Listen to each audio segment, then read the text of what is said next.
Inspire. Man, give me credit for some genius. All the genius I have lies in this. When I have a subject in hand, I study it profoundly. Day and night it is before me. My mind becomes pervaded with it. Then the effort that I have made is what people are pleased to call the fruit of genius. It is the fruit of labor and thought. Those who stand for nothing fall for everything. Give all the power to the many, they will oppress the few. Give all the power to the few, they will oppress the many. The constitution shall never be construed to prevent people of the United States who are peaceable citizens from keeping their own arms. A well adjusted person is one who makes the same mistake twice without getting nervous.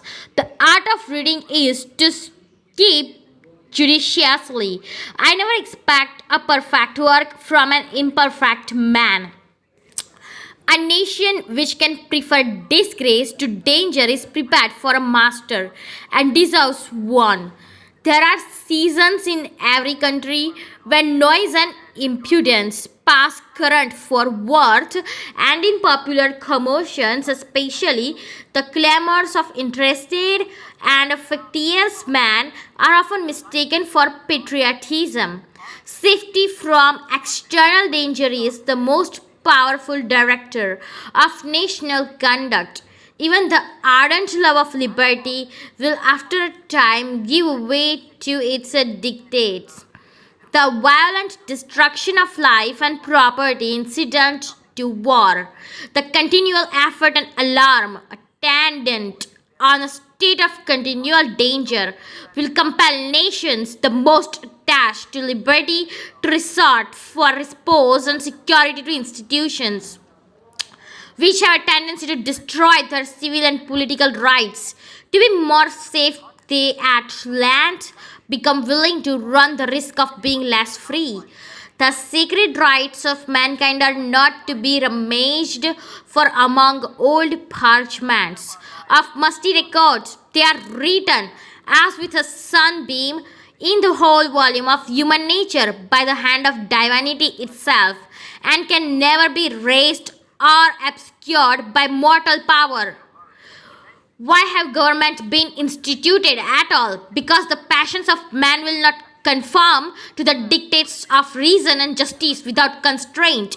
It has been frequently remarked that it seems to have been reserved to the people of this country to decide by their conduct and example the important question whether societies of men are really capable or not of establishing good government from reflection and choice, or whether they are forever destined to depend for their political constitutions on accident and force.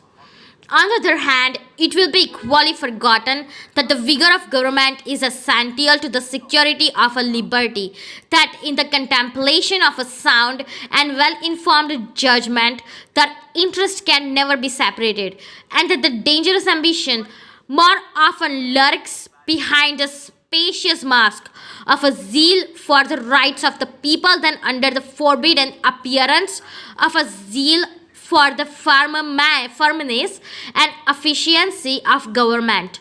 History will teach us that the former has been found a much more certain road to the introduction of despotism than the later, and that of those men who have overturned the liberties of a republics.